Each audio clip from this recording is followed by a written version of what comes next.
चंद्रयान-3 चांद की कक्षा में प्रवेश कर गया है। इस वक्त बड़ी जानकारी, बड़ी खबर आपके लिए और अच्छी खबर चंद्रयान-3 से जुड़ी हुई। इस वक्त बड़ी जानकारी, खबर यह है कि चांद के करीब पहुंचा है चंद्रयान-3। चंद्रमा की ऑर्बिट में, चंद्रमा की कक्षा में चंद्रयान-3 पहुंचा है। और इसको आप इस तस्वीर से समझिए जो इस वक्त हम आपके सामने रख रहे हैं। चंद्रयान-3 पर इस वक्त की यह बड़ी खबर है। इसको हम आपको करीब से दिखाने की कोशिश कर रहे हैं कि किस तरह से चंद्रयान-3 अब पृथ्वी की कक्षा से हटकर चांद की कक्षा में पहुंचा है और अब धीरे धीरे यह कक्षा छोटी होती जाएगी। ये इसी तरह से, जैसे आपको चांद के चारों तरफ ये सर्किल दिख रहे हैं, ये इसी तरह से अब धीरे धीरे यह कक्षा कम होगी, यानी कि दूरी लगातार चांद से घटती जाएगी। और चंद्रमा पर 23 अगस्त को यह चंद्रयान-3 लैंड करेगा।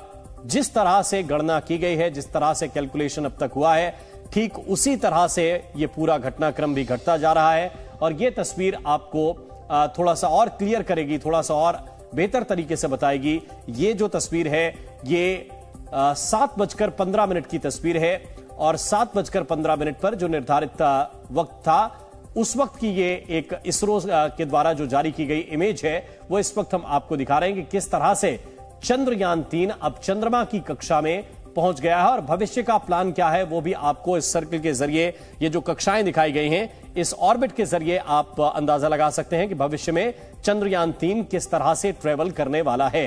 अब तक चंद्रयान-3 पृथ्वी के गुरुत्वाकर्षण बल के सापेक्ष काम कर रहा था और यात्रा कर रहा था, लेकिन एक अतिरिक्त बल लगाते हुए पृथ्वी की कक्षा से चंद्रयान-3 ने चंद्रमा की कक्षा में प्रवेश लिया है। और यह एक बहुत ही महत्वपूर्ण पड़ाव है और वो पड़ाव सफलता के साथ चंद्रयान-3 ने पूरा किया है। प्रणय।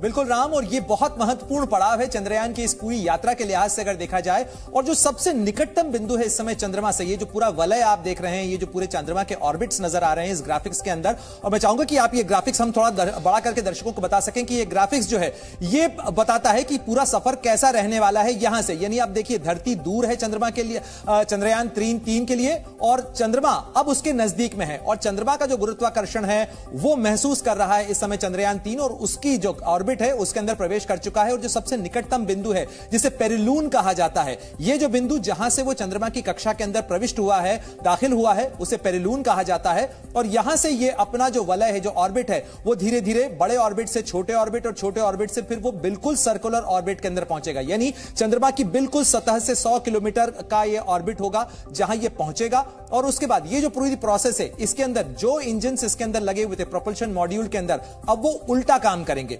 यानी जो इंजन्स धरती से दूरी बढ़ाने के लिए काम कर रहे थे, अब वो इन्वर्ट हो जाएंगे और उसके बाद वो धरती से, जो चंद्रमा की सतह है, उससे दूरी कम करने के लिए उसके इंजन्स फायर किए जाएंगे ताकि धीरे धीरे ये चंद्रमा की सतह के करीब पहुंच सके। और इसी तरीके से ऑर्बिट करते हुए इसकी जो परिधि है ये धीरे धीरे अब कम होगी। यानी आज ये पहुंचा है और 6 अगस्त को 11 बजे का जो वक्त होगा, रात के 11 बजे का वक्त होगा, जब इंजन्स फिर फायर किए जाएंगे और इसकी जो परिधि है, इसका जो परास है, इसका जो दायरा है चंद्रमा की सतह का, ये जो ऑर्बिट का, इसे अगले छोटे ऑर्बिट के अंदर पहुंचाया जाएगा। जैसे धरती से चलते समय, धरती से चंद्रमा के सफर के समय इसका ऑर्बिट बढ़ाया गया था, अब इसका ऑर्बिट घटाया जाएगा। और धीरे धीरे ये ऑर्बिट जब घटेगा तो फिर प्रोपल्शन मॉड्यूल जिसके अंदर चंद्रयान-3 है वो फिर अलग हो जाएगा। और उसके बाद चंद्रयान-3 जो है वो चंद्रमा की सतह से 100 किलोमीटर का जो पूरा रेडियस है, उस रेडियस में, बिल्कुल सर्कुलर रेडियस के अंदर, और उसके अंदर पहुंचने के बाद फिर इसकी लैंडिंग का जो वक्त है उसे टाइम किया जाएगा। राम। बिल्कुल प्रणय, जिसको समझाने की कोशिश कर रहे हैं, मैं थोड़ा सा और नजदीक से आपको समझाने की कोशिश करता हूं। ये देखिए, ये पृथ्वी है इस वक्त की 7:15 पर ये पृथ्वी है। पृथ्वी से अतिरिक्त बल लगाते हुए, ये जो हरी रेखा आप देख रहे हैं, अतिरिक्त बल लगाते हुए चंद्रयान-3 यहां पर पहुंचा है।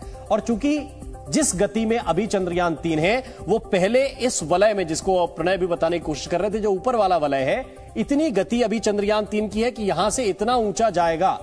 और इसके बाद, जैसा आपको हम समझाने की कोशिश कर रहे हैं कि अभी तक जैसे इंजन काम कर रहे थे, अब ठीक इसके उल्टा काम करेंगे, यानी कि इसकी गति घटाने की कोशिश करेंगे। अभी तक पृथ्वी से इसको बड़ा चक्कर लगाते हुए दूर जाना था, अब इसको धीरे धीरे अपनी गति घटाकर चंद्रमा पर उतरना है। लिहाजा ये धीरे धीरे अपनी गति कम करेगा और चंद्रमा के गुरुत्वाकर्षण के हिसाब से इसको एक तरह से अब अपनी गति कम करनी पड़ेगी। तो ये तस्वीर हम ये दिखाने की कोशिश कर रहे हैं और इसको आप इस तरह से देखिए कि ये जो वलय हैं ये धीरे धीरे कम होते जाएंगे, जिसको आपको प्रणय भी समझाने की कोशिश कर रहे थे।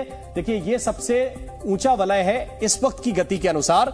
धीरे धीरे जब गति कम होगी तो वलय छोटा होगा, फिर और छोटा होगा, फिर और छोटा होगा और इसके बाद लगभग जैसे चंद्रमा का आकार है उस आकार में ये वलय हो जाएगा और आखिरकार दक्षिणी ध्रुव तक ये पहुंचेगा। और वहां पर बहुत ही महत्वपूर्ण पड़ाव है, क्योंकि पिछली बार भी हम वहां तक पहुंचे थे लेकिन ठीक ढंग से जो है वो लैंड नहीं कर सके थे। तो ये स्थिति हम आपको पूरी तरह से बता रहे थे और उस वक्त जो हादसा हुआ था वो फिर से ना हो, इसके लिए बहुत तैयारी की गई है। छोटी छोटी जो तकनीकी चीजें हैं उनमें सुधार किया गया है। प्रणय, आपका बहुत बहुत शुक्रिया ये तमाम चीजें दर्शकों को समझाने के लिए। तो आज बहुत ही महत्वपूर्ण मौका है और अगले कुछ दिन और भी महत्वपूर्ण होने वाले हैं। जी न्यूज़।